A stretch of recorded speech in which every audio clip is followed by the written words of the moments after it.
Hi everyone, thanks for tuning in. In this video we're going to learn how to hit a single-handed backhand tennis shot. So let's get into it.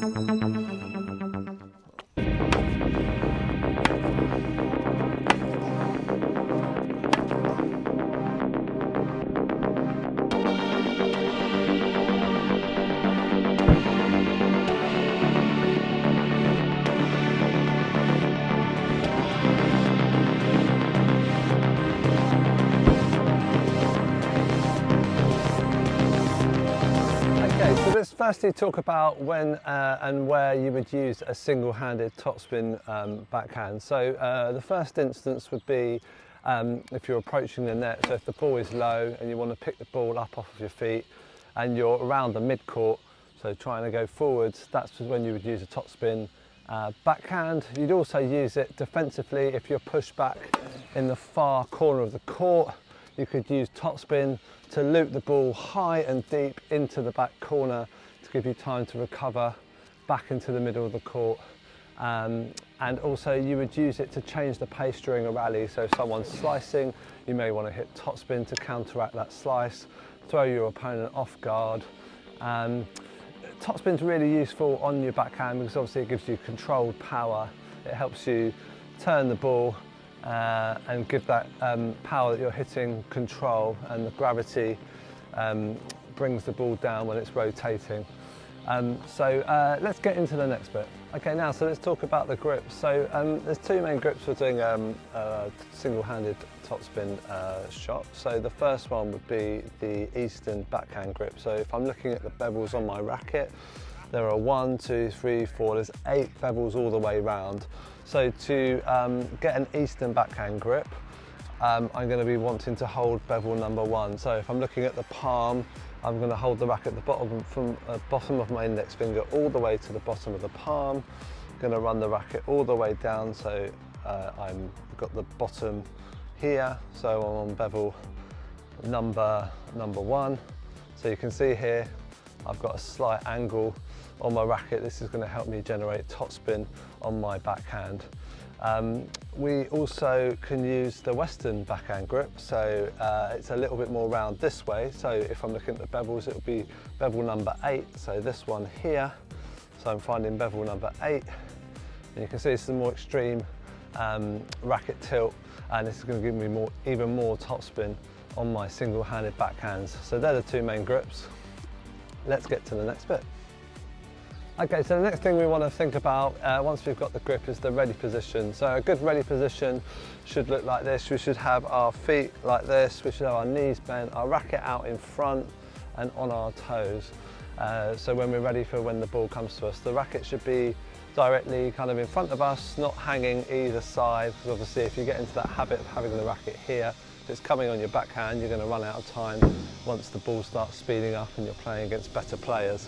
So, we're in the ready position. We want to do what's called a little split step, just as your opponent strikes the ball. This is basically a little jump in the air. It means that you're more likely to be on your toes than on the flats of your feet, and more likely to be able to react quicker to the shot. So we do a split step, and then we're in our ready position, and then we're going to turn and hit the backhand. So the next thing we want to think about now is the stance. So I want to be turning myself sideways on for the single-handed topspin backhand. I want to be leading with my right leg if I'm a right-hander. Obviously if I'm a left-hander, I'd be flipping it the other way on my left leg. The distance roughly apart for our legs should be a racket length. If I put my racket on the floor, there's about a racket length between my feet. I've got my legs nice and bent. I'm getting a low center of gravity, which is going to give me stability on the shot. So ready position, I'm sideways on. I want to turn my shoulder as much as I can. The more that I can turn my trunk, it's going to naturally get my racket nice and low, which is where I want it, because I want the swing path, or the flight path, swing path of the racket wants to be going low to high and finishing up here with my non-dominant arm driving the other way. Okay, so just to go through that again, so we've got our ready position, we've got our grip, so it could be an Eastern backhand grip or a Western backhand grip. We're in our ready position, we're doing a split step, we're turning our shoulder, so we want to turn our shoulder, get the racket as low as we can because we're going to sweep from low to high and finish up at this point. One other little tip I like to teach my beginner players or improvers is hold the racket throat with your non-dominant hand. This will help give you stability on the shot as you prepare for it, so side on, and then as I strike the ball, it's driving the other way to generate and help get momentum on the racket swing path through the shot. Talking about contact points now, so we want to try and contact the ball at waist height when we hit our backhand shot, so waist height and out in front of us. If we hit it behind us, then we're less likely to get the ball where we want it. It's probably going to fly over a fence and hit something, which is not what we want. And so ideally out in front of us, this again helps to take time away from the opponent. It also means that we can have our body weight going forward through the shot, which is more effective on every tennis shot if we can achieve that. Out in front of us, contact point. For topspin as well, what we want to do is we need to be striking the ball at 5 o'clock. So we need to be brushing at 5 o'clock and rotating the ball through the air to give it topspin. If you hit the ball dead on at 3 o'clock here, you're not going to achieve topspin, it's just going to be a flat tennis shot. So the key is to strike the ball at 5 o'clock, rotate the ball through the air, and that's going to help drive and give us topspin. So let's go through that again. So got our ready position, got our Eastern backhand grip, we're going to turn our shoulder, going to get myself sideways on, leading with my right leg, a racket distance apart, racket length distance apart. We're going to be loading with our legs, get our legs nice and low.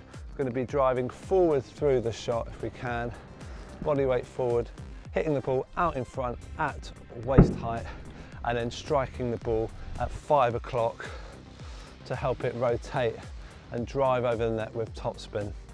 Okay, so one other thing you want to focus on also when you're hitting good topspin single-handed backhands is when the ball arcs over the net. So if you can see the ball arcing like a rainbow, that means you've got topspin on the shot. If it's going dead straight, it means you probably haven't, well, you haven't got topspin, you've hit the ball quite flat.